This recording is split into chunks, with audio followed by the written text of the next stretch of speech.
Welcome to Transformative Principle, where I help you stop putting out fires and start leading. I am your host, Jethro Jones. You can follow me on Twitter at Jethro Jones.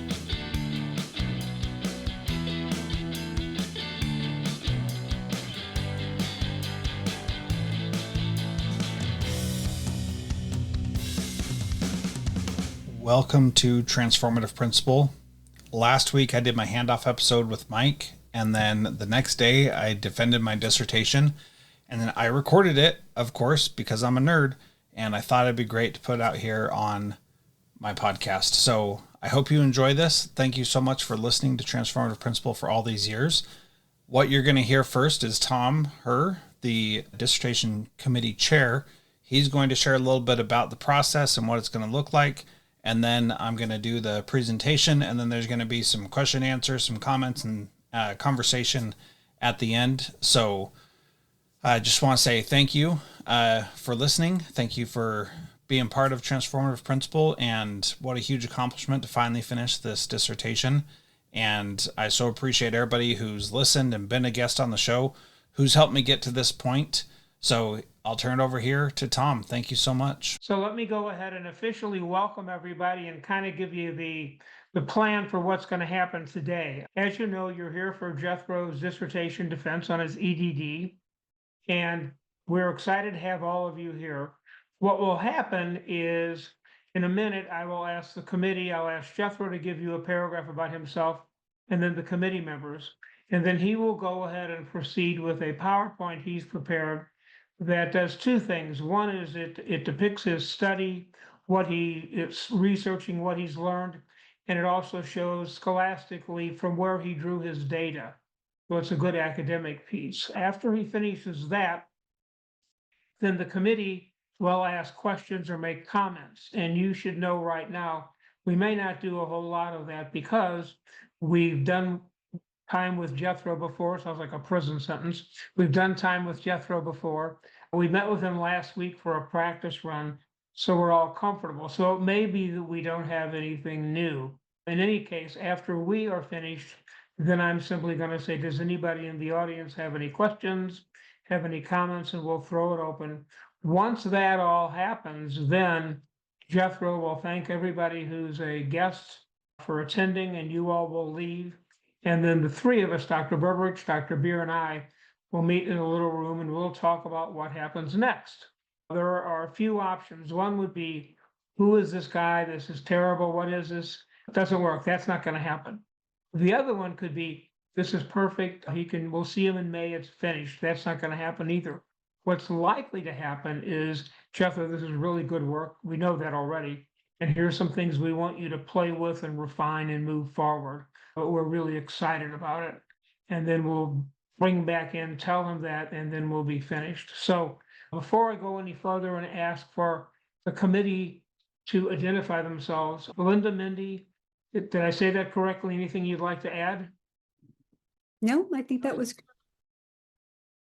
a good intro. Good. Yep. Good to go. Okay, so let's go ahead, and these folks don't know us, most of them. Linda, would you give us a paragraph or two about your background and why you're here? Sure. I'm Dr. Linda Berberich. I am a behavioral psychologist specializing in artificial intelligence and machine learning. I met Jethro a year and a half ago, a while ago anyway. We had a lot of common interests. He'd mentioned to me that he was doing his dissertation and asked me to be on his committee as an outside member, so I'm here doing that. I got my PhD.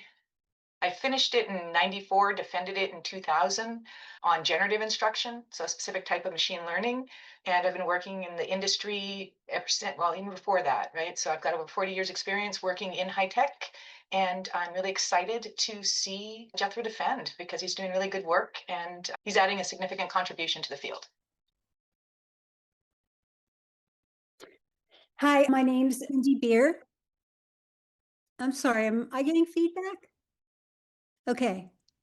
I don't know if it was on my end or someone else's. I'm the Teresa M. Fisher Endowed Chair for Citizenship Education at the University of Missouri St. Louis, and I'm also the co-director for the Center for Character and Citizenship. And I've been on this journey with Jethro for 3 years and also very excited about it. I got my PhD in technology and education and computer science way back when in 97. And boy, it's come a long way. Although some of the concepts that I've seen Jethro use are things I also used, but this is just something that's been really exciting as we have gone through 3 years from not hearing the words AI at all at the beginning of this journey to having AI everywhere in education. So I'm really excited about this. And Jethro's also the first of our cohort of 13 students who go through the defense. So with that, I'll turn it over to Tom. Sorry, Tom, you were causing the feedback, so I muted you briefly. You're going I'm to have so to glad unmute it wasn't yourself me. again. Okay, all right, good. I'm Tom Herr, and despite my youthful appearance, I received my PhD before many of you were born. I've known Jethro for quite a few years before he was a student at UMSL, and I've always been impressed by him, and I'm excited to be on this journey. I learned a great deal from him, and I think you probably will too. So Jethro, give us a paragraph about you and then jump into your presentation, please. Sure thing. First of all, I want to thank everybody for taking time out of their day to be here. That means a lot to me, and I could not have gotten here without other people helping me out because all this work takes a lot, and I have very truly stood on the shoulders of giants as I've been able to learn so much through my podcast and working with so many different people. And there's certainly not time enough to share all the things that I have learned and all the people and thank them all. But I just want you to know, if you're here and you think that that I've impacted you, you've impacted me as well. So I was a principal for a long time. And then about 6 years ago, I started on my own doing full-time consulting work, training principals. And a lot of that created the seed for this dissertation today, which is helping people know how to use technology and how to learn and how to apply their learnings to what they're doing. So with that, I'm going to get started. I'm going to mute everybody. So you all should be muted. And then Stacy, my wife, who is wonderful, she is going to mute anybody who comes off mute in the next during the time that I'm presenting. At the end, I have room for questions, and you're welcome to come off mute and ask questions at that point. I'm going to share today what I've learned about how school principals can use artificial intelligence not just to save time, but to actually solve hard problems. And I want to start with a story, which is that on Sunday, August 14th, 2022, I was signed up for a new tool called Dolly, which was an image generation tool from OpenAI. And the reason I did that is because I've never had much of an artistic skill in my body. And it seemed like a way for me to be able to create something that I couldn't do on my own. And my early attempts at that were not very good and left a lot to be desired. But the tool enabled me to do something that I just hadn't been able to do before. And I thought that was really amazing, that I could unlock something where I could describe something and then make an image related to it. A few months later, OpenAI unveiled ChatGPT and made it so that large language model technology was accessible to anybody who had the internet. And immediately, marketing slogans just started focusing on saving time. They would say, save hours a week on menial tasks. And ed tech companies especially told teachers to teach smarter, not harder. And I thought, is that really the best we can do? That approach of just doing the same old things faster is not really going to change anything meaningful or address the bigger issues in our schools, period. So I started this dissertation in practice with a simple question. Is this AI tool destined to just make us faster doing the same old things, or can it help us actually innovate? And when ChatGPT launched in 2022, it reached 100 million users in just 2 months, which made it the fastest growing consumer application in history. But almost immediately, the messaging from edtech companies was all about things like co-teacher helps you run your classroom better in fewer hours, save time on lesson planning. And I think that saving time is really valuable and good, but it misses a more powerful aspect of these tools, which is to enable actions and make ideas come to life that have not been possible before. I've argued in my previous work that being a great principal is really about designing your school for the people that are right there in front of you to meet their needs. This requires adaptations that go beyond just instructional leadership or efficiency. It requires principals to be innovative, vision-focused, mission-oriented, and to operate from a moral purpose. So to me, that tension between efficiency and innovation became the heart of this study. So where I want to start is with the literature review. And I reviewed research on AI in education, principal effectiveness, and innovation frameworks. And what I found is a lot about AI for teachers and students, and almost nothing about AI for principals. And this matters because the peer-reviewed literature simply hasn't kept pace with the technology. ChatGPT launched in late 2022, and academic publishing cycles mean that we're only now seeing rigorous research emerge.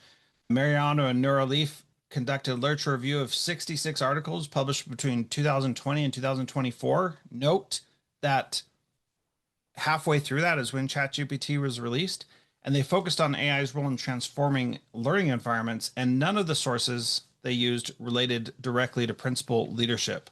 So much of literature has focused on student and teacher use of AI, and very little is focused on principal use. Furthermore, there's a dearth of peer-reviewed literature for principal leadership and AI, and it's especially lagging for leadership applications because everybody is focused on how teachers and students use it. That being said, there are some extrapolations we can make. Research consistently shows that principles matter. Grissom and colleagues conducted comprehensive synthesis for the Walls Foundation, reviewing 2 decades of research on principal effectiveness, and their finding is clear. Principles are second only to classroom instruction in their impact on student learning. They break down a large body of quantitative evidence into 4 mutually reinforcing domains of practice: instructionally focused interactions with teachers, building a productive school climate, facilitating collaboration in professional learning communities, and personal and resource management. But here's a gap I kept running into. None of the AI literature addresses how principals can use AI across these domains specifically. As I wrote in my book, School X, the role of the school principal may be one of the most unique positions in any organization. There aren't many other roles that require a leader to interface with so many stakeholders with such drastic and diverse expectations for success in different areas. Bixler and Ceballos published a paper in 2025 trying to build a conceptual model for principals using AI. And it's one of the only peer-reviewed pieces specifically about principals and AI. But even they had to rely mostly on teacher-focused studies. They argue that principals have the potential to lead AI to maintain and enhance instructional effectiveness in schools. But they're missing a key piece: how AI might be used to approach the role of the principal specifically differently through innovation. And there's a second gap. Even when we do talk about AI in education, most of the research out there is talking about efficiency, time savings, and automation. We rarely talk about innovation, about using AI to do things that weren't possible before. And that's why I wanted to explore what actually happened with participants in my study. So what is an innovation? The Clayton Christensen Institute identifies 4 types of innovation: sustaining innovation, disruptive innovation, hybrid innovation, and efficiency innovation. Pretty much whenever somebody's talking about innovation, they're talking about Clayton Christensen's definition of disruptive innovation. And these distinctions are typically found in business, but they do relate to education as well. Christensen's work on disruptive innovation shows that real disruption often starts at the low end, which is simple, cheap, and accessible, and then moves up market. And that's exactly what ChatGPT did. Christensen himself applied disruptive innovation to higher education, asking, quote, if there is a novel technology or business model that allows entrants in higher education to follow a disruptive path. That answer seems to be yes, and the enabling innovation is online learning, end quote. Now, this was back many years ago when he first made that statement, and online learning has certainly changed the educational landscape, considering that this whole program that I did was all online. And Clayton Christensen didn't even live to see this day and what it has become, but there's definitely some innovation happening there. Arizona State University's Mary Lou Fulton Teachers College defines principled innovation as the ability to imagine new concepts, catalyze new ideas, and form new solutions guided by principles that create positive change for humanity. And that framing is one that I really love because it helps us understand that innovation without ethics is just disruption for its own sake.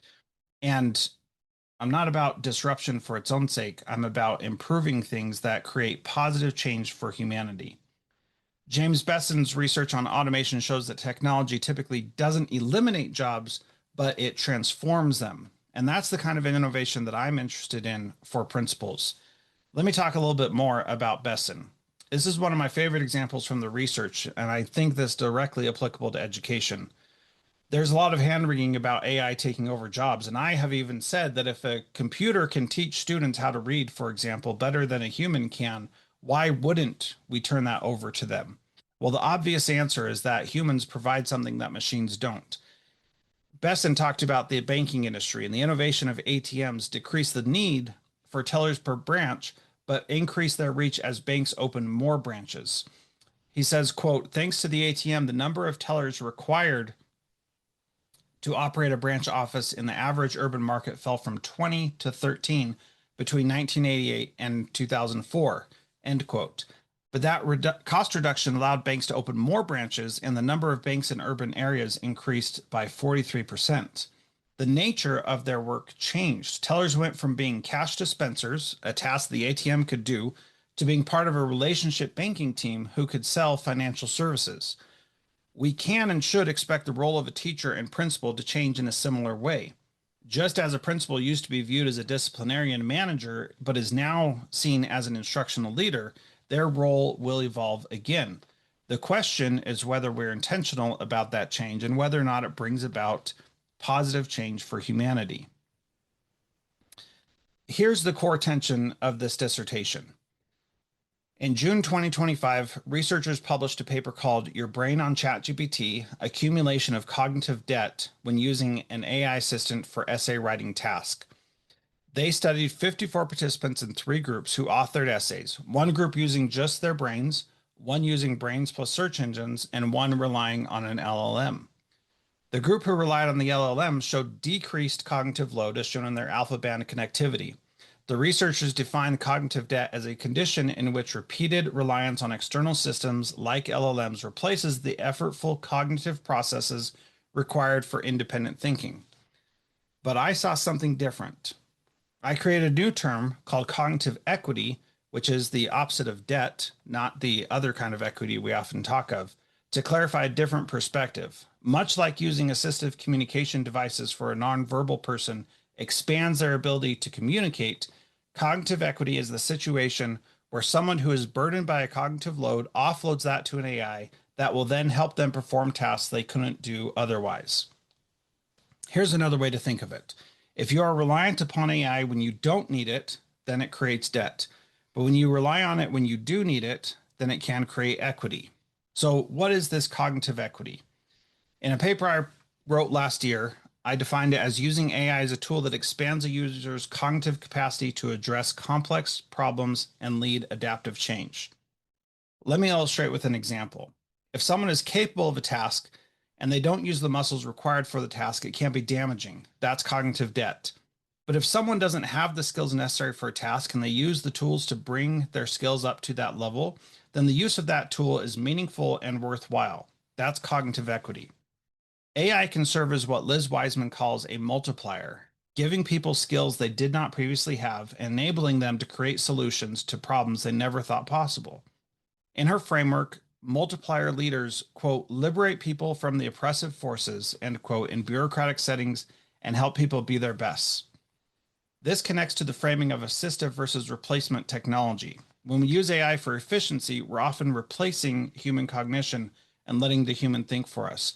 When we use AI for innovation, we're assisting human cognition, using the machine to extend what we can do. Cognitive equity is explicitly about assistance, not about replacement.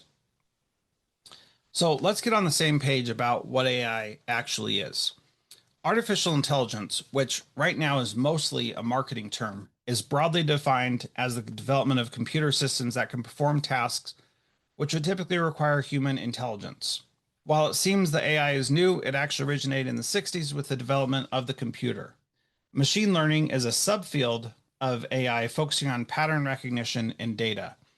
Deep learning is a subset of machine learning that utilizes artificial neural networks loosely inspired by the way the human brain processes data. And large language models are a specific area within deep learning that focuses on text specifically. These are powerful machine learning models that use neural networks to model complex relationships at a massive scale. Here's the key. LLMs essentially predict the next best word in a text string. Think of this process as putting together a very large all-white puzzle. The LLM does predict what the next best piece is going to look like. Understanding that AI in its current form as a prediction machine is crucial to understanding what it can and cannot do. It may appear to be magical, but it is simply trained on a massive amount of data and can produce better results faster than many other tools, but it is still solidly within the box of computer programming. This diagram adapted from Stoffelbauer is a data scientist who wrote a clear explanation of how these technologies relate to each other.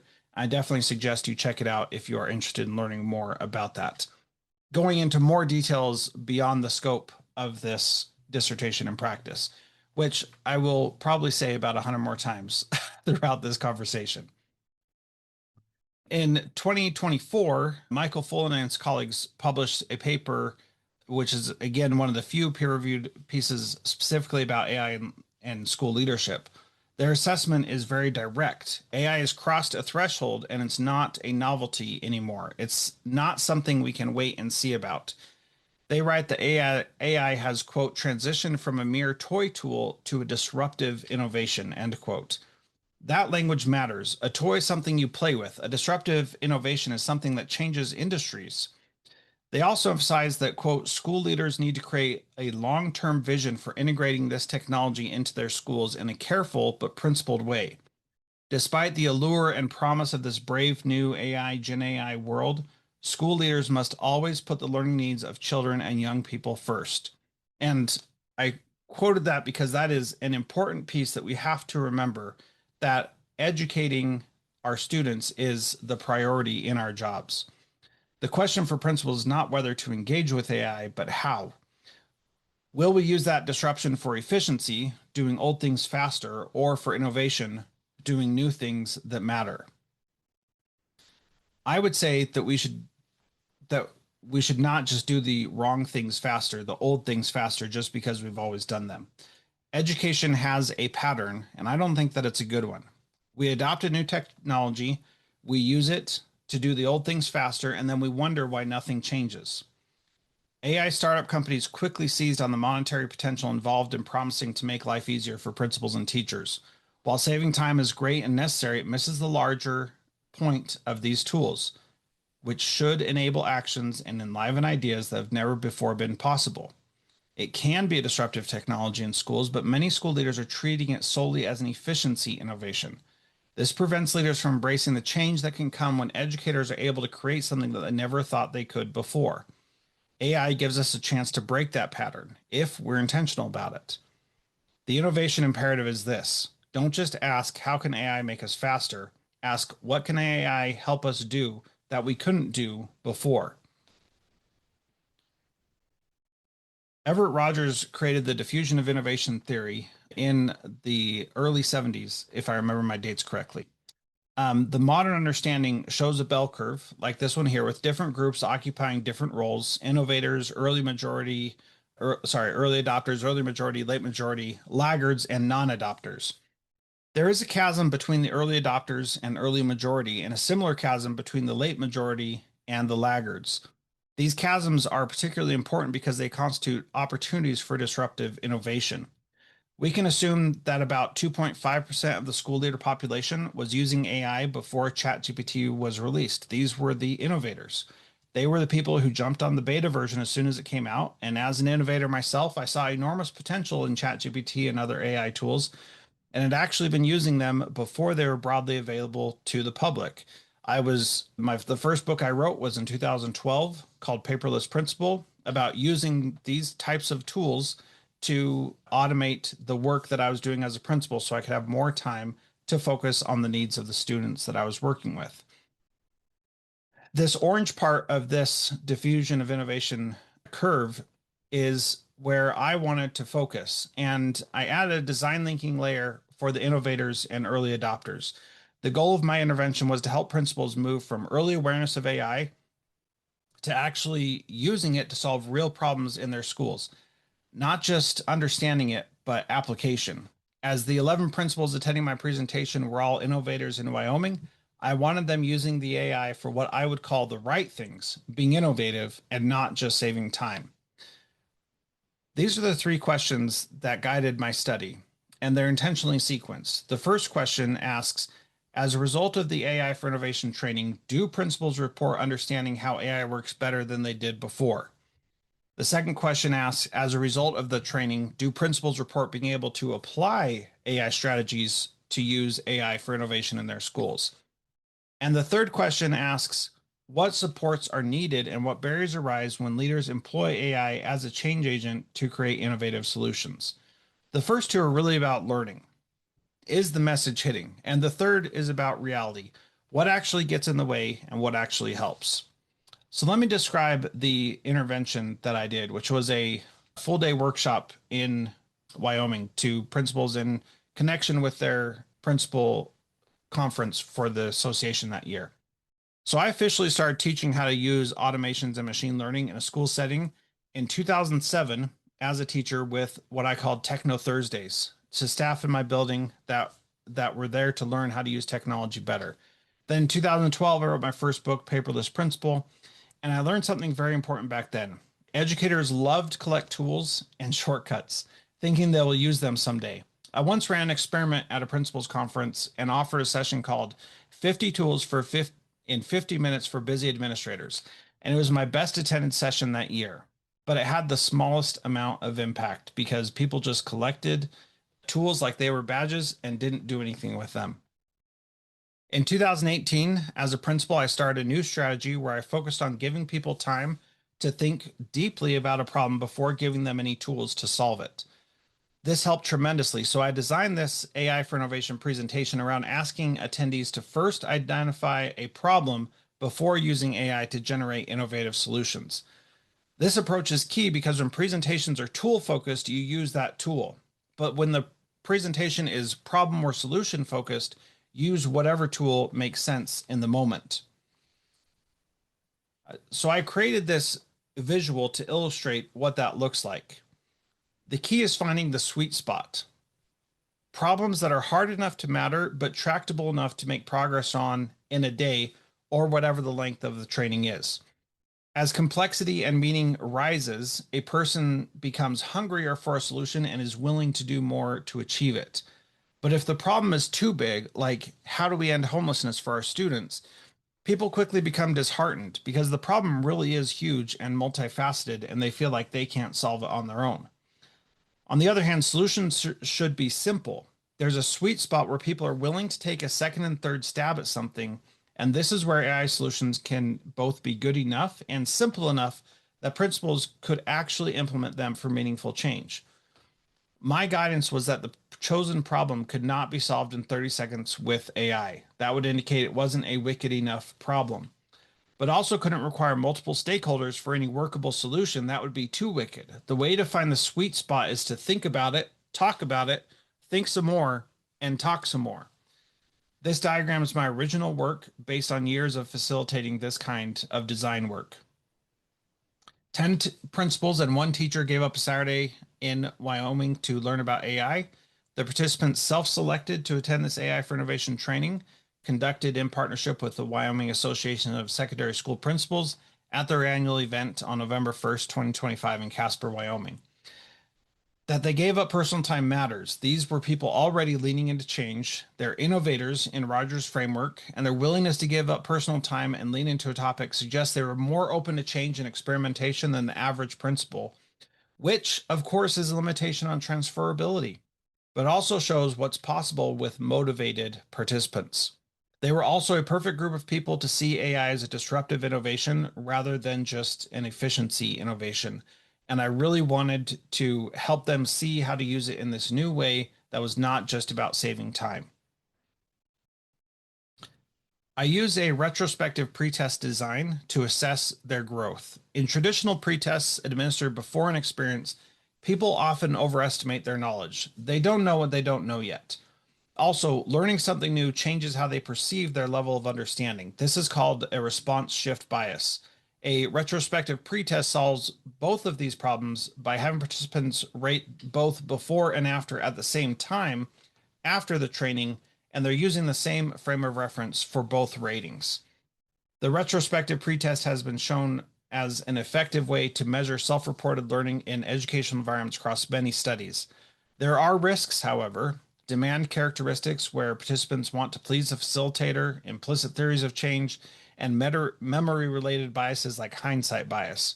I mitigated these as best I could by keeping responses anonymous, establishing a culture of non-judgment, and keeping the time period limited to just a single day so that they couldn't think they knew things better or worse before when it was days or weeks in the past.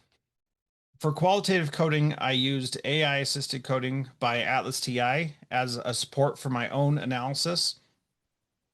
And then I also engaged a peer researcher, a doctoral candidate with qualitative research experience, to check and refine the codes. She reviewed all the codes and categories and confirmed alignment or suggested refinements, which I ended up with and will present to you here today. So I want to go through some of the findings. Excuse me, there we go. In the retrospective pretest, I asked participants to indicate their understanding of how they could use AI generally in schools and for innovation. For understanding how tools work, the average before rating was 3.2, which is about average, on a 5-point scale, showing most principals believed they were moderately proficient. After the training, it was 4.1, above average. That's a gain of 0.9 points. For the question of using AI effectively in school settings, they went from a 3.1 to a 3.9, a gain of 0.8 points. And for using AI to solve problems and innovate, which was the heart of this study, they went from a 2.9 to a 4.0, which is the largest gain of 1.1 points. They started slowly below average and on innovation and ended above average. Even those who rated themselves highly initially still showed growth in the end. There was not one participant in any of the responses for any of the questions that did not self-report some growth. The second finding was that they could apply it. They weren't just learning theory, they were building. My question was, can principals apply this learning? Yes, they could apply it. Let me share what the principals actually created.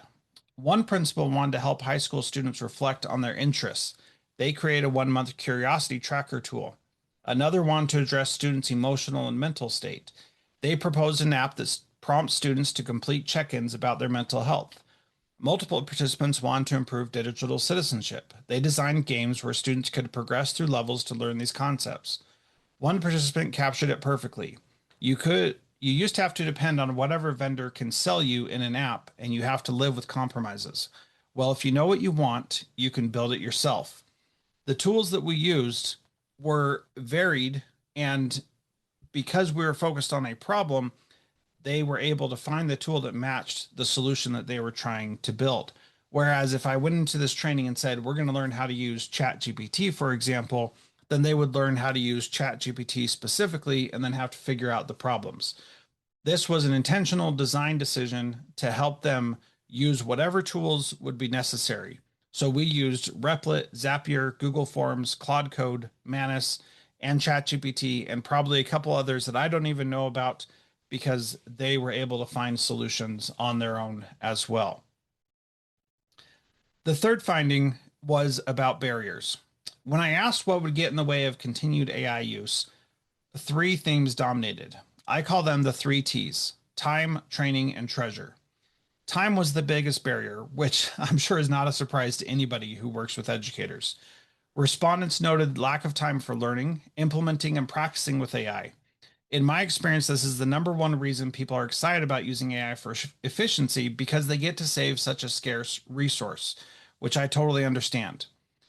Educators are caught in a catch-22 though. Their daily work consists of doing things they don't find purposeful, so they want AI to help reduce that time. One participant wrote that thinking more holistically about underlying issues rather than surface level problems was empowering. Others said in their day jobs, they were just trying to put out fires every day. Training was second. One workshop isn't enough, and treasure, resources, subscriptions, infrastructure was third.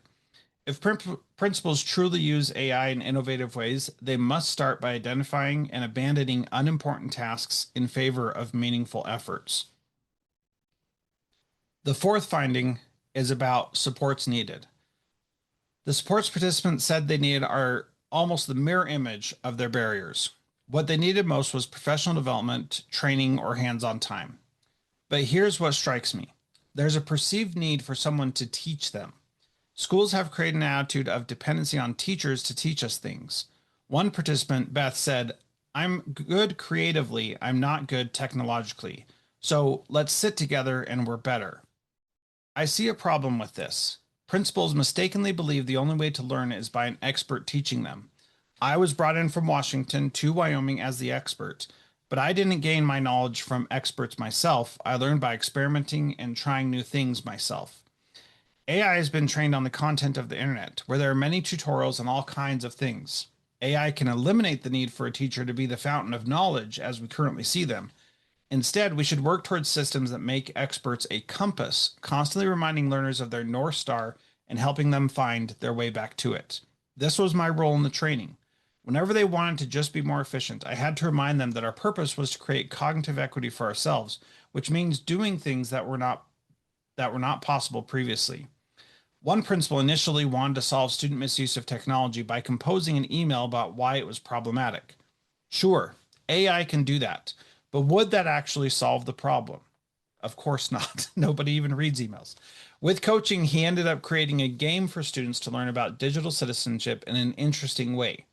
In the old days, he wouldn't have had the time, expertise, money, or knowledge to make any kind of app, but now he can do something that was not possible before. Here's something else that I observed that the data seems to have confirmed. Learning to use AI for complex tasks involves predictable fluctuations in demeanor. I call it the effective roller coaster. AI enthusiasts began with guarded optimism. As they encountered compelling demonstrations, their demeanor rose. Excitement and curiosity showed on their faces. During the ugly portion of my presentation, when limitations and ethical concerns dipped, they dipped as well. Participants said things like, "We should just ban it if this is what happens." AI skeptics started at a more negative place. Early demonstrations elicited concerns about job displacement and the black box nature of AI. Their line remained lower but followed a similar oscillating pattern. Again, this was by design. The lowest point for both groups occurred around the first failed solution. And although that was at a different time for each person, pretty much everybody got there. When participants recognized that their initial prompts didn't yield what they had hoped. This moment of productive struggle is central to the training design. It forced participants to refine their problem framing and engage more thoughtfully with the solutions. As they iterated and eventually produced more useful output, but it was still often imperfect, but noticeably better, their trajectories turned sharply upward. One participant joked about designing a beautiful black screen. Their prototype wasn't working. Later, they said, "It's incredible. It really is." Every participant hit a wall, and every participant pushed through. Another thing that I asked about was the cultural impacts. And when I asked how innovation work would affect school culture, the most common responses were greater collaboration and buy-in from teachers. These are essential for healthy functioning schools. Grissom's research that I mentioned earlier identifies the importance of principals building productive school climate and facilitating collaboration for student outcomes. When school professionals have time to collaborate because they're not wasting time on superfluous things, they can foster collaboration and teacher buy-in through regular professional development, collaborative planning, and peer observation. Participants also mentioned that innovation could help them improve. Success breeds success. Innovation breeds innovation, and principals who model innovation teach others how to do the things they're asking them to do. Principals who model behaviors they expect get the same behaviors from their teachers. As one participant said, if you know what you want, you can build it yourself. Imagine hearing that from your principal and thinking, I can build it myself. That's an empowering message to share with your staff. So there's some implications from this research. The first implication is that we need to fundamentally reframe how we talk about AI in schools. There are two aspects to repositioning AI from a time-saving tool to an innovation partner. First, reframing AI as a problem-solving tool shifts the focus to address the problem first. This involves employing design thinking and recognizing that teaching a specific tool may not always be beneficial. When focusing on tools, individuals learn how to use the tools. When focusing on problems, they learn how to solve problems. Second, presenting AI through cognitive equity and design thinking allows principals to perceive alternative methods of operation. It underscores using AI for human-centered purposes, enabling more time for individual interactions, relationship building, and providing feedback. AI should automate processes to allow more time for interpersonal engagements rather than merely increasing productivity. I love the term innovation partner because it captures this shift. A partner works alongside you, bringing capabilities you don't have, and helps you do the things you couldn't do alone. Implication 2 is about time. Principals need real time to learn and experiment, not 45-minute sessions crammed in between other obligations. Cal Newport defines deep work as professional activities performed in a state of distraction-free concentration that push your cognitive capabilities to their limit. These efforts create new value, improve your skill, and are hard to replicate. That's from his book, Deep Work. When principals say they need time, this is what they really need. The benefit of this 6-hour workshop was that principals had the time to use the tools away from their campus and their everyday distractions. During the afternoon, they had most of the time just to work on their problem. They talked about it, took breaks, came back to it, worked with AI tools, took another break, and came back to it again. This can be described as working on the school rather than merely working in it. Lecture-only or tool-focused workshops are unlikely to produce substantial changes because participants lack the time to practice during these sessions. The experience of deep work and time to do it was the most valuable part for principals in this workshop. The third implication comes directly from observing that effective roller coaster. We need to normalize this journey. Frustration isn't failure. It's a sign that you're doing something that's hard enough to matter. The concept of productive struggle is often discussed in education, but seldom applied to adult learning. This workshop provided such a struggle, resulting in participants feeling more adept at using AI for innovation. This has practical implications for how we design professional development. We should tell participants up front, you will get frustrated. Your first prototype will probably break. That's normal. That's how this works. And then we should build in support for those low moments. Peer collaboration, facilitator check-ins, permission to take breaks, and open-ended work time with a deadline for some known unfinished product. If we don't prepare the people for the struggle, they'll interpret their frustration as evidence that they're not cut out for this. But if we frame it as expected, as part of the process, they're much more likely to push through to the breakthrough they're seeking. Let me be honest about limitations, because the study has several of them. The sample was small, just 10 responding participants, 11 total, and they represent a self-selected group of innovators willing to attend a 6-hour workshop on a Saturday. Their willingness to give up personal time suggests they were open to change more than the average principal, which also limits transferability. I, Jethro Jones, conducted the full-day presentation with my own biases embedded in the design. I have a clear bias toward innovation and just creating stuff instead of efficiency because I believe certain practices shouldn't even be done in schools, even if they've been done for years. I also emphasize what I view as the hypocrisy of AI for me but not for thee when teachers use AI but prohibit students from using it. There's no control group in this. The measures were self-reported, and I didn't directly observe subsequent school-level changes. All of that was beyond the scope. And finally, the study did not address the environmental, political, or societal costs of AI infrastructure or financial costs of ongoing subscriptions, as well as many other things, which are also important considerations, but are beyond the scope of this project. These findings are exploratory and not definitive, and to me, they're proof of a concept and not a final answer. Despite those limitations, though, I contend this work matters. The purpose was not to produce generalizable claims, but to closely examine how a small group of innovator principals experience a deliberately designed professional learning environment that positioned AI as a resource for innovation rather than mere efficiency. The combination of quantitative shifts in self-report understanding, qualitative themes about supports and barriers, and a rich description of the training offers a grounded, practice-oriented account of what it could look like when principals begin to use AI to tackle wicked problems. For a dissertation in practice, that situated experience near knowledge is precisely the contribution. It provides a concrete, replicable model, surfaces real constraints and possibilities, and points the way for future studies that can extend, refine, and test these ideas with larger samples over longer periods. As I've done this work for the past 8 years in my own consulting, I've seen how much more valuable this type of approach is for any kind of problem-based training that is happening in schools.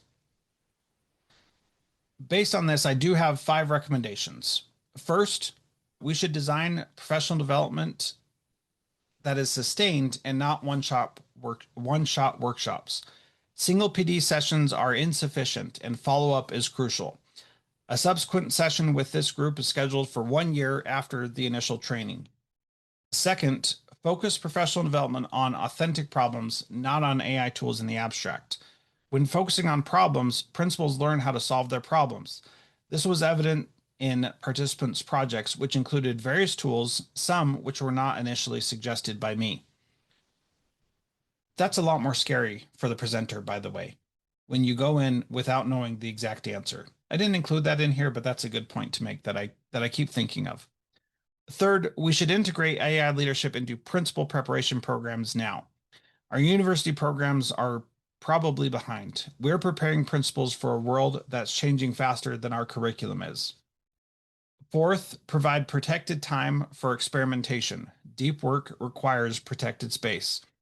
And fifth, again, this is typically out of the scope of professional development, but we should conduct cost-benefit analyses that include environmental and other implications. AI isn't free, not financially, and not in many other ways. Future research should also explore longer timeframes and diverse contexts. Conducting similar studies with larger and more diverse samples across various stages and types of schools would be advantageous. A longitudinal follow-up within 6 to 12 months would determine which practices persist and whether the workshop's impact endured beyond the day of training. Although this dissertation did not include such follow-up, I plan to engage with these principles at a future conference. We would also benefit from systematic measurement of effective responses towards AI, attitudes, anxiety, and confidence before, during, and after PD sessions. And we need to compare different professional development designs to reveal which methods yield more durable changes.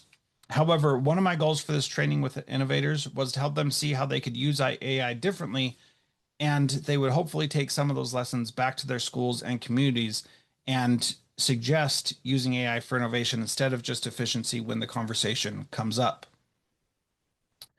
The purpose of this dissertation in practice is to change practice. For me, that practice is changing how professional development works for principals.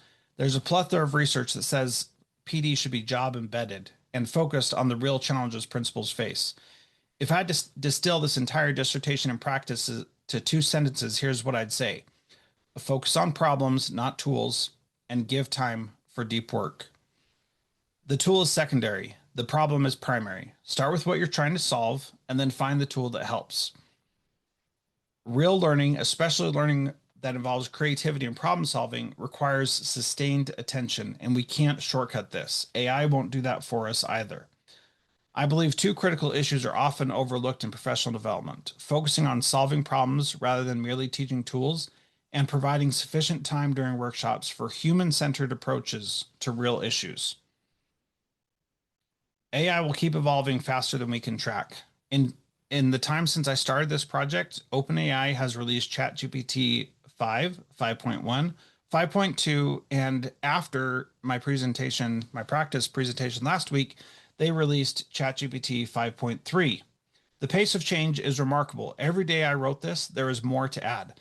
By the time you read this dissertation when it is published, it will be obsolete. And that is part of what we're dealing with. But the core principle holds.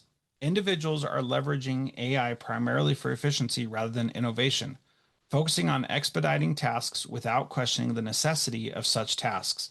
Simply asking principals to reflect on their practice and consider whether they should even take a certain action can catalyze innovation. Our commitment should remain focused on using AI to enhance the human capacity rather than diminish it. Principals play a vital role in stewarding this objective within their schools. I'm betting on innovation, and I hope you will too. I want to thank my committee, Tom, Mindy, and Linda, for being excellent supporters and guiding me through this. Tom, you've been a mentor for years, and I'm grateful you invited me into this program.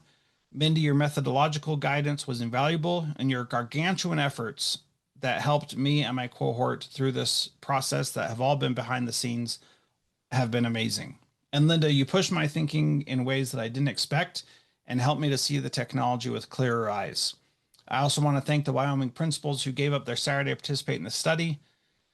And thank you to my wife, Stacy, and my kids. I know this has been tough, and I'm so grateful to you. Anything good that has happened in my life has come through my Savior, Jesus Christ, and I don't do anything without consulting him. And he was very clear this doctoral program would be worthwhile, even when it didn't make a lot of sense. These are the key references I've cited in this presentation. The full reference list is in my dissertation document and on my website, drjethro.com. I've presented proof of concept for innovation-focused AI professional development for principals. I've shared what worked, what got in the way, and what we might do next. Not a single person left my presentation with a fully completed solution, and none of them were disappointed on that. On the contrary, they were eager to continue working on it and try new things that they had not yet considered. During the showcase portion, each person said something similar to, "I know what else I need to do to finish this." That's exactly where I want people to be. Now, I welcome your questions, challenges, and feedback. Thank you. Jethro, can you close your PowerPoint so we can see everybody? I sure can. And then let me start off. That was wonderful. Yeah, really nice. So Linda, Mindy, do you have any questions or comments before I open it to the group? Sure, I'll go ahead and kick us off. Jethro, really well done. Significant improvement from our practice. So very much more an academic, rigorous focus, which was what we asked of you, and appreciate that. I will maintain what I said at the beginning. What you produced here is a significant contribution to the field because, yeah, innovation is definitely a way we could be using this technology, and more people need to think of it that way, need to approach from this perspective of what's the problem you're trying to solve and for whom, as opposed to what can this tool do? Because the tech companies that I've worked for, they build the tech, right? And it's just like because they can. But the real issue for humanity is how are we going to use this tool for the betterment of humanity, right? And I love that you included the distinction between replacement technology versus assistive technology, because that is totally my jam. So I wanted to thank you for including that.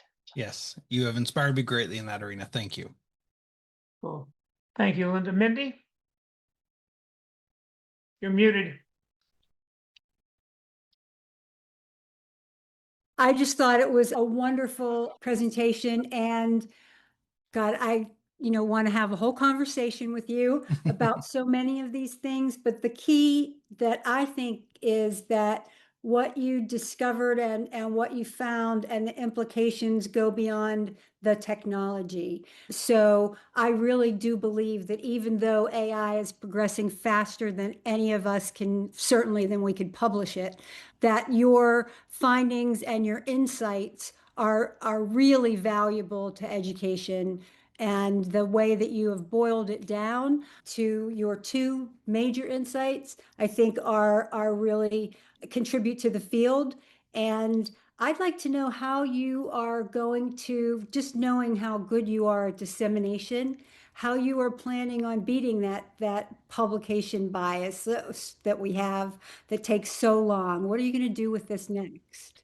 Well, this recording is going to go out on my podcast, Transformative Principle, probably this Sunday. And so that will be out. And then my dissertation will be published as soon as I get it back from my editor on my website for people to be able to see and access as soon as possible, because that's what I've been doing the whole entire program. All of my assignments, I publish them on the web as I turn them in. So I believe in that stuff getting out there and not being stuck behind a long process, and so I'm going to take a bias towards that as much as possible.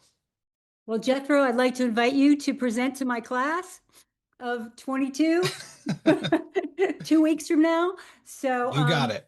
Great. Go So ahead. let me I'm sorry, Mindy, go ahead. No, I was just saying, go ahead, Yeah. Tom. So let me make one comment before I open it to the crowd, and I'm going to take a different tack. I too am sitting here just delighted, really, really pleased. But what I want to talk about is Jethro's grit. I write a lot about social emotional learning, and I got to tell you, I've been with him through this journey, and there were lots of times when he could have said, "Hey, it's not worth it. I don't need it," but he didn't do that. He plugged away, he worked, and so what you see today, which is a thoughtful, insightful, really well done presentation, it's not only due to his intellect, it's due to the fact that he had grit, he hung in and he pushed forward. So good for you, Jethro. So anybody else, feel free to, I guess, Jethro, raise their hand, or what we would welcome comments or questions from anybody. Go ahead, Gina. First, thank you for having me. This was really a treat. This is the first UMSL dissertation that I've seen, and I too was very, very impressed. I know very little about AI, so you really have educated me on that. As a retired high school principal, I would have loved to have had the innovative bug to use the tools to solve problems. But what I really was impressed with in the dissertation was how you kind of uncovered the trap of professional development for principals. And I think my question, or what I'd like to have maybe a follow-up conversation with you on, is how do we change the mindset from productive struggle is great for kids, but it's not okay for me as the adult leader of the building? How do we make that professional development, that growth opportunity that you described in your dissertation, and really, change that paradigm from sit and get to that exploration mode, and putting adult leaders back into that learning seat. Yeah, my 700 episodes on transformative principle and the masterminds that I've run for the last 8 years have been focused solely on that. And when we take ego out of the equation and give people opportunities to be vulnerable, then that is what happens. And the point that I mentioned in the dissertation is that when people are tasked with problems first, then they have the opportunity to do that. And that really is key, that you have to be open about the problems that people are facing. And if you are, then people can drop those barriers and have that kind of a professional development experience. Great, thank you. I agree with you 100%. I just have never experienced a professional development like that, in my career, which is unfortunate. Yeah, that is unfortunate. And that is what a lot of principals have said. And that is why I created my mastermind approach, to do just that and give people opportunities for that. So I've seen that all too clearly in my own professional development provided to me. And the reason that I started my podcast in 2013 was because I was an assistant principal and didn't think that I was getting the kind of professional development I wanted. And so I decided to make my own. And I've heard too many principals say that they haven't had that kind of PD, and that really is a tragedy. So I definitely want to do my part to help make that happen, because it is possible. Thank you. Are there questions, comments? Go ahead, Trish. Thank you. I just wanted to say, so I know a principal. I mean, I've never been a principal, but I was a teacher for 23 years and I've taught all the grades from preschool all the way through middle school. And I've never had a principal. I've had some wonderful principals, but I will tell you in the same school, when a principal changes and someone else comes in that is not as strong or that is stronger, I mean, the whole school changes. I mean, I think people don't understand just how important the principal is on campus. And sometimes it's this us them mentality instead of we're all on the same team here. This is our school, this is our community, this is our safe space for students. And I feel like this is what you're creating, kind of creating this vision for people that this is possible. And I really appreciate that. And a lot of these concepts that you've put into your training and that I've listened to over a while, and I've been a guest on your podcast. And I realized more and more as you were going through a lot of the things in your presentation, I was like, yeah, I'm doing this. Like in my presentation, I actually have them put in the prompt for helping kids define the purpose for their learning. I spent hours putting together a really solid prompt, and we usually use Gemini, sometimes chat, but we put in the prompt and then it comes up with 10 to 15 ways that a student can actually use whatever they're going to be learning about in their lives. And they get to choose either something on the list or something they choose on themselves. And I thought, I got these kinds of concepts, this idea to do this from you, because I was just having kids brainstorm and they were, getting confused. They weren't really sure. They didn't have enough background information. And I thought, I've been worried about AI, like writing papers for kids and that kind of thing, because that's what was in the news. But what I really got from you was, wait a minute, turn that on its head. How about if you have AI come up with, here's a whole bunch of ways. I mean, that was you.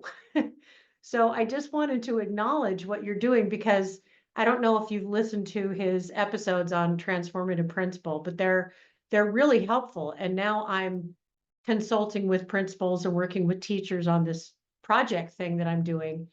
And it's just been invaluable. So thank you for what you're doing. Thank you. Anybody else? Thank you, Dan. Go ahead. And then Aaron. Jethro, congratulations. Well done. As someone who's studying AI and school leadership, I just wanted to thank you. There is a huge gap in the literature around AI and how school principals are tackling. There is a significant gap in the literature in regards to AI and school principals. We're looking at teachers, we're looking at students, and I've seen that in my research, and I appreciate you adding to the literature here, and wish you well. Congratulations, and you've been a great friend and mentor over the years, and I'm really proud of you. Good job. Thank you. Appreciate it. And I wanted to finish early enough that you'd be able to cite me down. So, all right, go ahead, Aaron.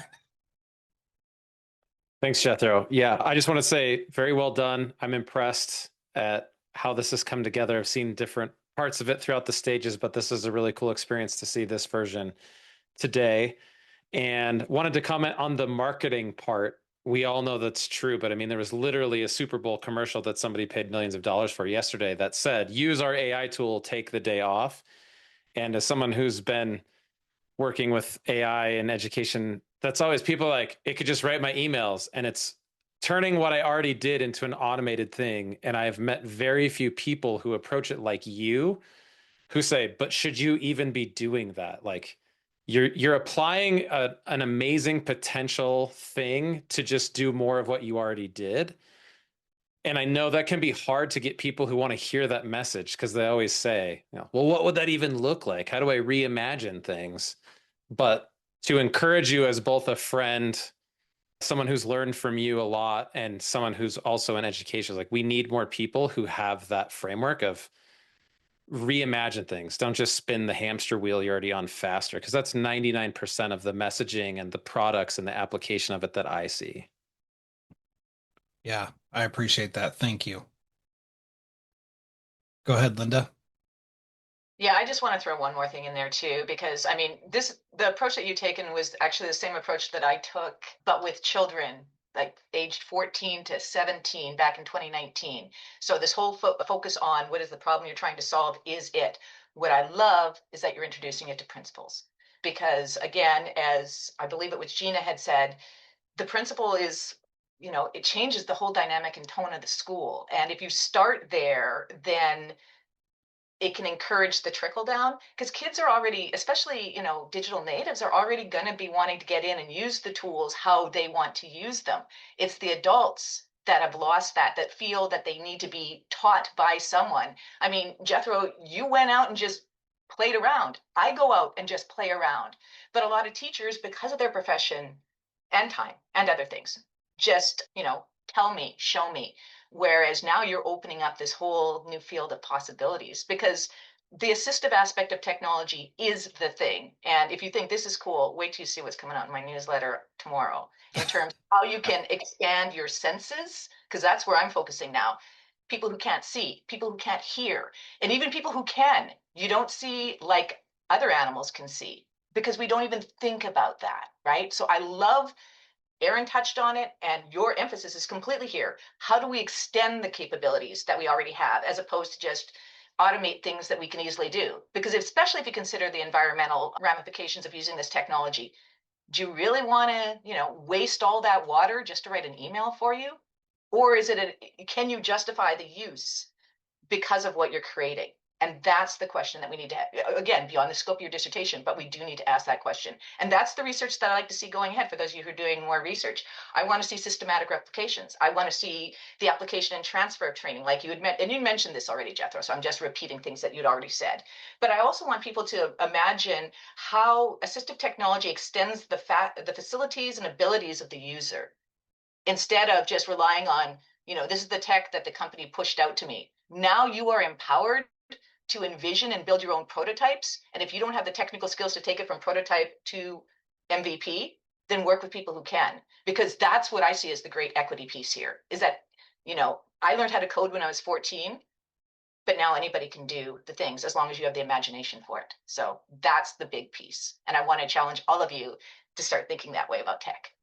Yeah, and there are two people I know who have expanded or completely created their businesses based on being able to tell an AI what they want something to be able to do, and then having it create it for them at a prototype stage, and then hiring an expert to take it to the next level. And that is very powerful. And these two people could not have done this 4 years ago. And in fact, they had the idea then, but couldn't bring it to pass because it was too expensive. It was too prohibitive. And now they have created whole businesses around it that are flourishing because they're serving people in a way they knew would work, but they just didn't have the resources to make it happen. Now they do. And it's an amazing thing to watch. I love it. All right. Any other comments? Okay, Jethro, why don't you close everybody else out, and you can put Linda and me, Mindy and me in a room, and we'll talk, and then we'll leave the room and we're ready to talk with you. Okay, sounds good. I'll open your room. Thank you, everybody who was here. I appreciate it. And Thank you for inviting us. you're welcome. Thank you for being here.